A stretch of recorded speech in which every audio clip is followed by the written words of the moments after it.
Activist Summit.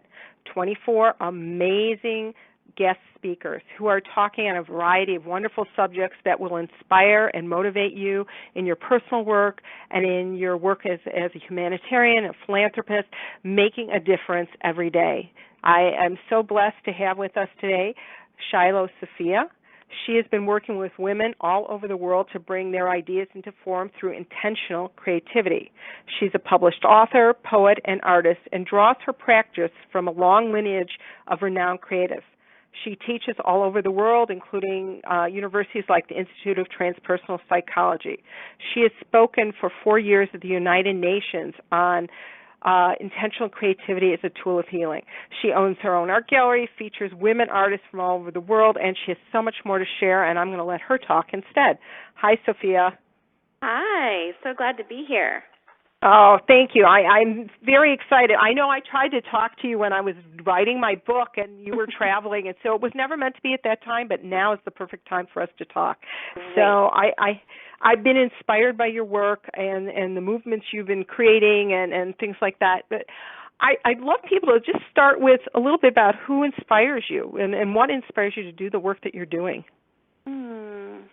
Well, the first thing that comes to mind when I think about inspiration is really just my own teacher, Sue Hoya Sellers, who was an activist and artist, and she trained me to create intentionally, and she used to do things, like paint the jean jackets at the Women's March with the double-headed labrys, the axe that came out as a matriarchal symbol, and she made pins and necklaces and jewelry that were a part of the women's movement. But she also was a fine painter, so there was always this combination of the art as activism as a part of our family and as a part of my art training. So, and she was trained by another artist who actually worked for the Roosevelt administration during the New Deal and brought concepts of basically democracy and the Constitution and human rights into the images that she created. So I feel like the way that I think about art was really formed by these other women who went before me. Well, I think that's really interesting because I haven't heard too many people talk about that, how they were informed to be creative activists, and that they've taken that model and so I love the fact that you have this long, rich history of that. And let's talk about a little bit about how it's translated into your own life and how you've used it in the last few years. Art and activism together? Mm-hmm. Yeah. Well, we were invited a few years ago to go to the United Nations. So we've been going 4 years in a row, sharing on intentional creativity as a way to address trauma, and specifically for people who serve others, so the whole fatigue of service. And so we've really spoken there and provided images and poetry and context and frameworks about how art can be involved in the conversation about what women are facing. It's at the Commission on the Status of Women, which happens every year and has been happening for 60 years, and it's really focused on what women are dealing with. And most of the panels and conversations are food, shelter, water, and those kinds of rights. But we are bringing a conversation about creativity and how that is a basic human right. And at the United Nations in 2015 put this statement out, which I thought would be good to share with the people listening since we care about art and activism. It says, "We stand firm in our commitment to protect and promote the right to freedom of expression, including artistic and creative expression. In addition to being an integral part of the protected human right to freedom of expression, artistic and creative expression is critical to the human spirit, the development of vibrant cultures, and the functioning of democratic societies. Artistic expression connects all of us and transcends borders and barriers." And that I love that. Right? And that's the 57 member states actually signed off on that at the Human Rights Council in Geneva. And so to me, there's an understanding there. Whether or not people, lift it up as important as I do is like a whole other story. But to me, if someone doesn't have language or image to express their story, then that right isn't being expressed. So it sort of is not like, oh, you have a right to create art. That's more from a privilege standpoint. This is like you have a right to know how to articulate what your experience is and the ability to say what you want to say. And so it's also then about access, that people would have access to materials and creativity, knowing that we're all creative. So that's what we do when we go every year to the UN. We bring creative ritual to that as well, and it's pretty awesome. Can you talk about that, the creative ritual, because I think that's an important piece of going forward and being an activist is having that kind of creative ritual. Yeah. Well, it's funny, this year I had created, my most formal presentation. It was 40 pages of research and documentation about how intentional creativity impacts people. We did an actual, survey to find out what the results were, and I had my whole thing, and I was ready to go. And at the last minute, I changed my mind and decided to do a ritual instead.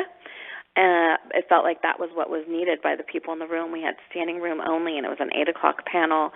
And there was already a lot of tension at the conference, and so we led a red thread circle with everyone in the room and gave them the tool of leading a red thread circle.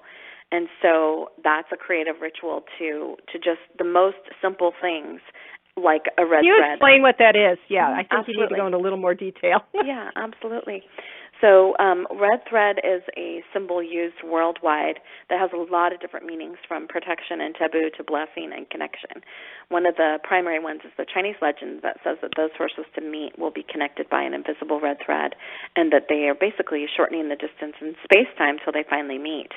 And so we do red thread circle in all of our gatherings as a way to create the initial connection, and that's, a way we hold space. And so in the panel, we passed around red threads, and they turned and they shared with another person about their experience. And so it's like the most simple, affordable thing, and yet it gets connected. And the people say, you can do it about anything. You say your intention, you say what's coming up for you, and then a lot of times we include creativity with that. So we had them actually write out their intentions. And just writing out an intention is a creative act. Just holding a red thread and speaking to someone else is a creative act. So it's, of course I love painting and the whole grandness of the whole painting part of it, but it has to be down to the most simple acts that we can share in a day-to-day. So that's one of the things we did there. Another thing we did there was to share images and poetry from women around the world who created these images and poems as personal acts of transformation, and to demonstrate that we can heal the image of the feminine through working with imagery. Okay, many thoughts are running through my head, but let's talk about how you collected these images, how you're connecting with people all over the globe and working with them and bringing this together. Because the idea that I have is that we connect, we engage and connect 1 million creative activists, because I do believe there's a tipping point, and that, the more people who are engaged in this, and we will have a new vision of what is possible, and that will emerge. So let's talk about this global connection that you have. So, I've been an working artist since my early 20s, and so I've been out as an artist doing craft shows and conferences and speaking and publishing books. And so in the beginning, before internet, I was just there and people would meet me. And so I started my whole mailing list really from in face-to-face. And then as the internet world went on, it continued to find threads of people. And usually people find themselves connected to me through one of my images. Actually, the image actually draws them. And so we have an online community called the Red Thread Cafe Classroom, where we work out our art together. And, once a week everybody posts their work in progress. And so there are many opportunities just to be creative together in circle and to share with each other. And we also pray there if there's hard things going on in our life and in the world. We share that. Also, we bring prayers, like the recent horrible things that have been happening in the world and all the deaths and bombings. We put all that stuff in our paintings. We make marks for the people who have died. We pray for the girls who have been kidnapped, and we do it through marking our paintings. And so the community has come together through a call to create and to use art as a way to heal and become conscious, and then also a way to address suffering without shutting down. I love that. I know I found you through an image, and then I signed up for one of your online classes, that you were doing and stuff. So I know that's how I found you originally. I love how you say about not shutting down, and I think that's really important. So can you talk a little bit more about that in the role of healing and suffering? Yeah, I think it's a really huge topic right now that we absolutely need to talk about, because I work with, really thousands of women, but the ones I work with more intimately, we have a lot of people who are extremely sensitive, intuitives, and highly sensitive people, and are easily overwhelmed by too much stimulation and bad news, And so there's a desire to sort of shut the world out to protect ourselves, and that doesn't work. And that doesn't lead to activism, because how the energy is impacting us, the sort of state of the world. So I really get why people would be asleep, because it's a lot to handle. So a huge compassion for that, but a huge call to create resiliency through creativity, so that we can not shut out the world, but actually learn to navigate and manage the witnessing of madness and suffering in our world without it shutting us down energetically. And that takes time to learn how to do that, because we all have different energetic constitutions. But what I've found in the way that I work with painting and teach working with painting, that it not only works with our physical body and our own stories, helping us clear up our own BS so we can get present to this moment, but also it works at the energetic level in our etheric field, helping to clear out the clutter so that we can navigate it a little bit better, so that when we do engage with suffering of others and stories, instead of taking it through our body and becoming overwhelmed, we manage it in our field, and we also bring it intentionally into our painting. So there's a way that instead of it sort of being we're like helpless to the onslaught of constantly incoming information, you actually choose to engage with it consciously through creativity, with eyes wide open to witnessing it, and making a conscious choice to engage with activism through eyes open to this reality, and not let it overwhelm you. But without creating, this is a difficult thing to learn how to do energetically. Something about when we create actually begins to change, I feel, our field around our body, that goes out 15 to 20 feet. The heart's electromagnetic field goes out 15 to 20 feet, and we're able to process information way out there.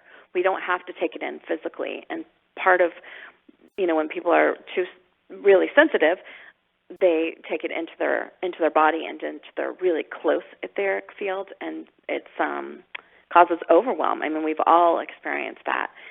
So this is about learning to navigate in other places with more organized coherency of the heart and the body and the field. And creativity goes so far to organize that system. Excuse me, even if people don't know how to work with energy. I'm not an energy expert at any level, but when people do creativity, the field starts organizing for the greatest coherency, which creates resiliency. It's really amazing. That's why we talk about it at the UN, because it works for trauma, and it works for people just strengthening themselves as a human being so they can face the future instead of wanting to, become numb, which is, I think, the other impact is to become either be asleep or be numb. And I'm all about waking people up, as you are. Right. How would you define intentional creativity? Yeah. So most simply put is just to bring mindfulness to whatever you set your hands to. Okay, so it doesn't matter what arena you're in. It doesn't necessarily have to be the arts. It could be anything. Anything. It's really anything. I mean, we are created beings, and we are creative beings. And so it's, anything that we are making. It has a lot to do with form, though, because it could be making a soup or writing a poem or planting a garden. It's just bringing consciousness to the physical part of what you're doing. Do you have an actual meditative practice or something that you want to share with people? How do you get centered? How do you, what is your process before you start a painting? Well, in the case of me, I work a lot with the muse, and so I have access because I've been working on it for so long. So I don't need to be inspired or peaceful or meditative or anything. I just go into my access point, and I teach others how to create that access point. And so I would say that I come to it with fire actually, and with whatever's. I bring whatever I have. So it's more like a presencing, not even the centering or calming, but just like, wow, here I am. It's on. Let's go. It's like that. It's like, let's go. We're moving in. We're making that brushstroke. Whatever it is, there's a lot of power to that moment. And so I don't do a lot of work to prepare. I just kind of really show up, get present, and then see what presents itself and see what wants to happen, which is one of our core questions in our community. I'm sure many others, but we say what wants to happen, what's needful right now, what needs to be expressed, what's running through me. So inquiry, I would say, would be the biggest thing I could share with any of our listeners is inquiry. What needs to be expressed right now? Another question you can ask yourself is, what am I not seeing about who I'm being? What have I been hiding from myself? What does my creative self or my muse want to reveal to me in this moment? By asking an inquiry, you enter a space of wonder, and from a neuroscientific standpoint, wonder actually adjusts the way that the brain calibrates information and actually creates an extension into the almost possible future, like it's the future that is like a few seconds away. When you enter into wonder, you go into the future instead of into the past, and so you're not working from memory. You're actually working in a new space, and so inquiry actually will invite your brain to do that work. And if you don't invite your brain to do that work through inquiry, your brain will often reference just the past. That's what it does. So you have to ask it a question in order for it to start lighting up both sides of the brain and connect with the heart and be in the future, something that hasn't happened yet.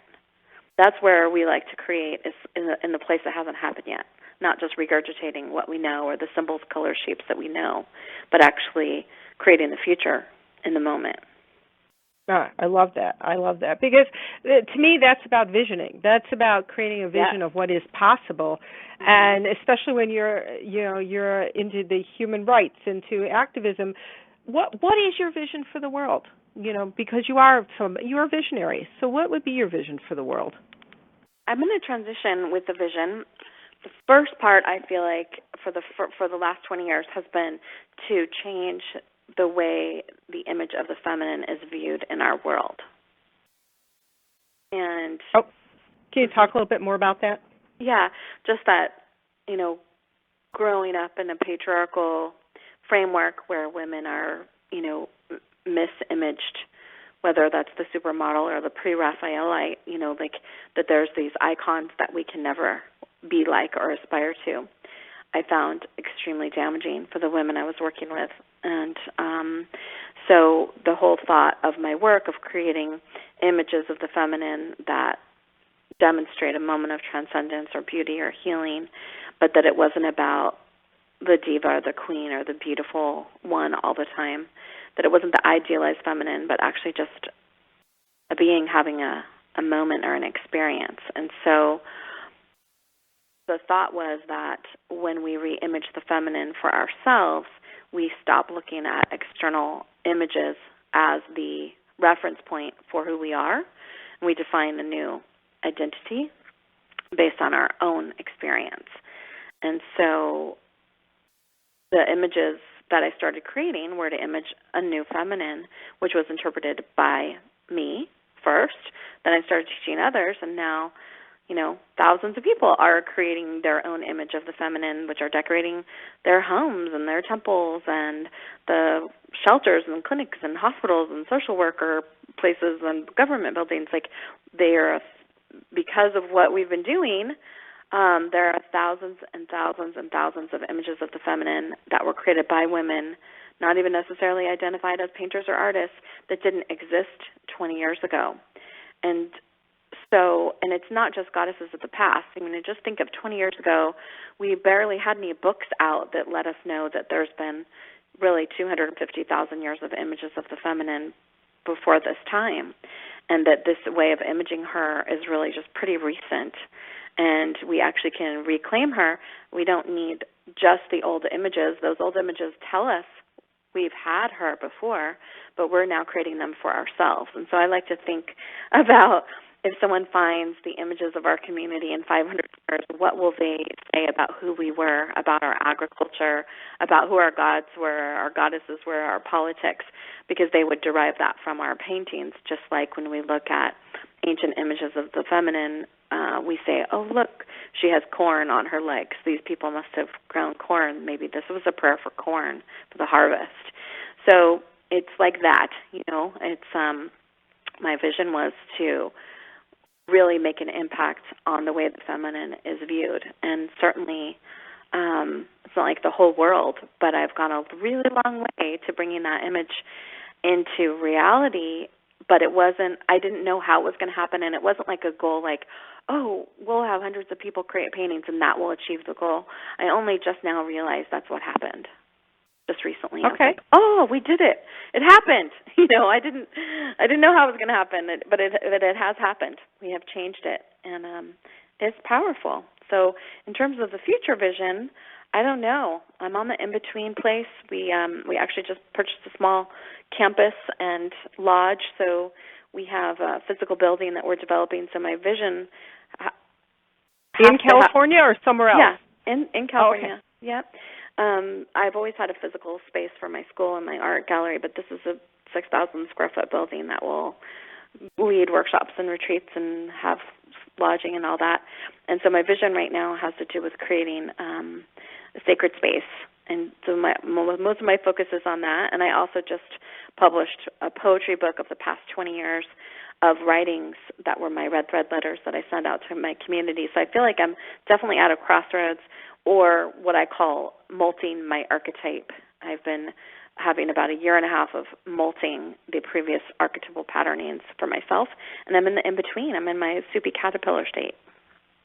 And how do you sit in that in-between state? I know people have asked me that, because there have been moments when I finished my first book, and then it was like I just kept saying, okay, what am I supposed to do next? And I waited for a whisper, and I had to sit with it. It was very uncomfortable, but I'm glad I did, because then the creative activist, came forward. But I know if you have any suggestions for people, that'd be wonderful. Be more specific, like suggestions about what to do in the in-between? Yeah, because I think the in-between, we spend a lot of time in the in-between, but we don't really have discussions about the in-between. We're either we're busy doing, and so I think that in-between place is very valuable in our personal growth and healing, but we don't ever talk about it. So for what I would suggest for people who find themselves in the in-between, I mean, this used to be called a midlife crisis, but we don't do that because we're conscious women. Instead, we navigate our own future because we're ahead of the game. So we're not just suddenly wake up and go, what have I been doing with my life? Because we've been doing our life consciously. So that's like a change from maybe moms or grandmas generations ago, where they're just going along and then all of a sudden they're like, what happened to my life? I think it still happens, but less and less if people are creating. And so then you get to consciously, instead of continuing to live untrue to yourself, you say, okay, here I am, I'm at a crossroads, and you engage with it consciously, and that can include anything from addiction to depression to breakups to all that stuff. It still could be there. All that stuff could still be in that in between, but we're engaging with it consciously. So I would say the first thing is to choose to engage with it consciously, like, wow, I'm in the in-between. I'm choosing to use this as its own sort of vision quest cycle. You take a look at like where you were before, and you recognize that you're not there after. So I sort of look at a linear time-place so I don't feel like I'm there forever. I think sometimes when we're in an in-between or in a depression, people feel like it goes on forever. So I feel like it's important to say, yeah, this has a start time and an end time, and I'm going to check in with myself in 3 months and see where I'm at. So there's a linear paying attention to the in-between, that it's for a cycle, and to acknowledge the transition. When you have crossed over, I'm at the crossroads, when I'm on the other side, to say that I'm on the other side. And so consciousness, language, actually looking at linear time, those are some features around what I do. But the most important, of course, would be to listen to the promptings that are coming through you, which are best listened, in my opinion, through singing, painting, writing, dancing, listening. When we bring creativity to the in-between space, we begin to receive information, and I think we can also catalyze ourselves and maybe move something through something more powerfully or more quickly because we've processed it. Like, I have people come to classes who say really big things like, I've been trying to heal XYZ for 40 years with different forms of therapy, and I just healed it today in this painting. There's something quantum that can happen when there's that much intensity and ritual brought out from your quiet internal state out to the external visual state. It allows a catalyzation to occur. So I always encourage people to paint and write as much as they can in the in-between space and gather information, because that's the shadowlands, and that's juicy, messy place. And, you know, when you go back to the light, you have access to different information. So I think it could be a really exciting and fertile time if we're not trying to escape it. I think that's a key that you just said, if we're not trying to escape it. We always, the term spiritual bypass a lot of times, well, I don't need to forgive, I'm better than that, I can just move through that, and I think we do ourselves a disservice, if we don't take the time. And, and I do love the fact that you said check in with yourself, that you do give yourself some finite time, because otherwise you can wallow for a really long time. Yeah, and it's weird, like, it's really basic, but we just don't know how to treat everything like a cycle. Like, okay, I'm in a cycle. Here's where it started. I don't know where it's ending. I'll check in 30 days. And put it on your calendar. Check in with yourself. We could go on for years and not know that we're in this alchemical space in Jung's work called rubedo, the red lands, right? We don't know that there's nigredo and albedo. We don't know the white and the black anymore. We're just stuck inside. And people go crazy there. People lose themselves there. People get stuck there and make bad choices there that then they keep living into because they're not conscious that it's a cycle. And we think it's like that forever. It's one of the things I tell young women but when they get their moon cycle about premenstrual syndrome. I say, just remember, this is a really powerful time that emotionally is going to feel really different, but you'll probably tell yourself, oh, this is how I really am and this is how I really feel, because you have such access to raw feelings. But just remember, it's a cycle, and it will move in and move out, and treat it like something powerful yet fleeting, so that you don't make life choices inside that state that then you have to live out the rest of the days of the month, because people don't usually tell us stuff like that. Right. These aren't conversations that are normally had in the world. Correct. I have a question, a personal one, because I am at that other end of the spectrum. I'm 66. So what do you tell women when they're reaching that stage in their lives? And, because I think it's a really fertile time. Again, especially if you're ready to retire from your work and you have all these gifts and talents and this wisdom, and how do you, express that and take it to, and be part of that conversation? So I'm at the 45 place, so of course I can't know where different people are at different phases, but right.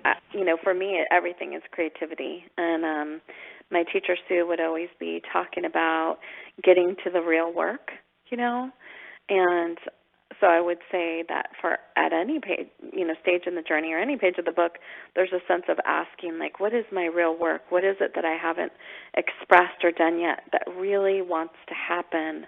And I think that question, what wants to happen now, is so vital. It's a really sacred question to ask yourself.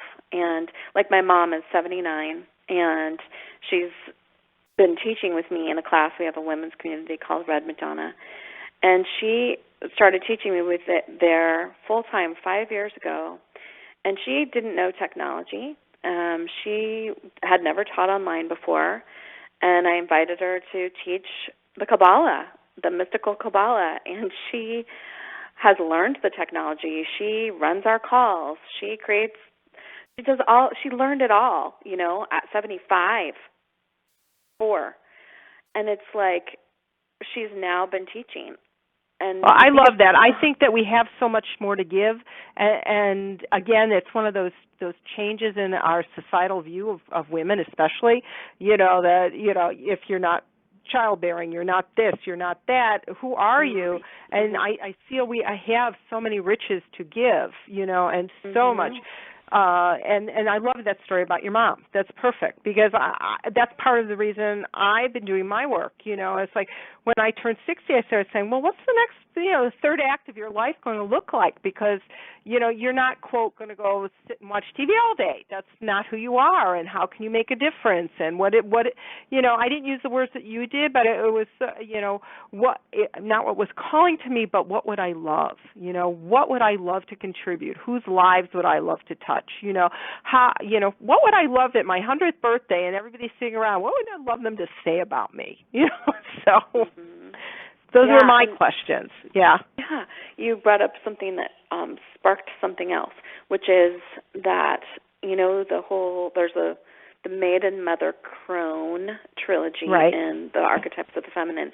Well, in between Mother and Crone, that's most of our life. And that's, anything after 45 kind of is between Mother and Crone. But we're neither Mother nor Crone. And so I call that cycle either the cycle of the medicine woman or the queen. People have other names for it.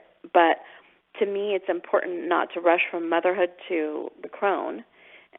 Someone becomes a crone not by age, but because they feel that that's where they are on their journey. But there's this whole space there. And so, for me, I'm in my medicine woman archetypal phase. And what does that mean?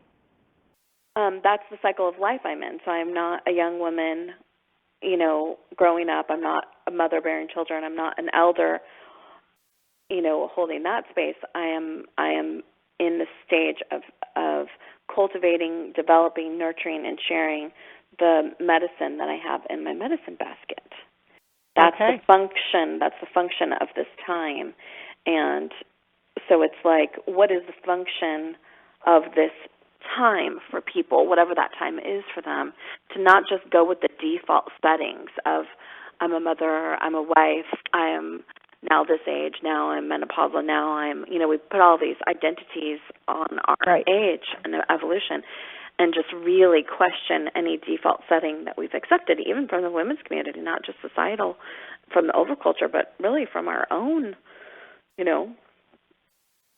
our own supportive cultures. Like, you don't need to accept the conditioning of the default setting of where you are in your, evolution. Make up your own. Right. I love it. Well, we're starting to get to the end of our conversation, which would probably go on for a really long time. But I would love for you to, if there's anything else that you'd like to say to people who want to get involved in intentional creativity, and what would you say to them? So I imagine that there are lots of people who will be listening who already are doing it, and that maybe the shift is just to become conscious that they're doing it, that whatever they're putting their minds or hearts to, that they would choose to bring awareness to it and love to it, and to understand really that the quantum world is real. And that's why intention is as powerful as it is, because particle and wave, everything responds to everything. And so when we bring intention, we're actually impacting the energetic environment. We can be creating and not have intention, and it's a different frequency. when we create with mindfulness, like to transmit love or to transmit healing or to move stuck energy, whatever it is, that thing is actually happening. But it takes our collaboration with it by saying so. I love that, and it brings up the I think it was the movie What the Bleep, and Dr. Emoto, who's done work with water crystals. Yeah. And this is a visual example. So if anybody is listening, find this movie and look up Dr. Emoto, because he did work with water, and it was amazing. The power of, if he'd say war versus love, and the crystals that would form that were absolutely beautiful. And again, that's just a visual representation of intention. And so I think that's a great way for us to end this call, other than you need to tell people how they can reach you. Awesome, thank you. And yeah, that water thing is just so huge. And if we think that everything is like that everything is a witness, everything is being impacted by our presence, what a different way we'll walk in the world, and what a different way we'll create if we know we're actually moving particles around and actually increasing the love inside of our field. So, and then that extends out. Like if you were to see the two of us right now, our electromagnetic fields would be connected, and then everybody else's would be too, and the earth. And so just knowing that changes things. So in terms of finding me, the best place to go is cosmiccowgirls.com. That's our community, and we study all different kinds of intentional creativity there. But you don't need us to do it. You just need to choose to do it. But if you want to come play, we're over there hanging out, having tea with our muse. Oh, thank you so much, Shiloh. And please, Shiloh Sophia has so many beautiful paintings. You have to go to her website, if nothing else, to look at her images. They will inspire you, and they will touch your heart and open you in ways that you haven't been touched in a really long time. And it is well worth time exploring her website and her work and finding out more, because I happen to like the idea of working in community, and I think the way you've set this up, where you have these, this community, I think is really powerful in itself. And I think because we're bringing people together in intention of love. And again, it's instead of us isolating in our homes or our art studios, there's a different energy that comes through that. And so thank you for sharing that. And I so appreciate everybody who's been on our calls. And as you can see, again, we had another fantastic interview, and we learned so much. And we've talked on many, many subjects, but they all come back and wrap around in this idea of creativity and love, and that we are here to make a difference, and each one of you can make a difference. And hopefully you've been listening to us. If you find that you can't get a hold of all the conversations, we do have a package called the Gold Package, and you can spend $67 and get everybody's interview. There's 24 interviews, and we have transcripts available, and there'll be also some bonus calls when you join with us. There are a few people who couldn't make the actual summit, but they will be coming in throughout the year. So thank you so much again, Shiloh Sophia. I hope you have a wonderful day. Thank you. Thanks for having me. Blessings, everyone. Bye.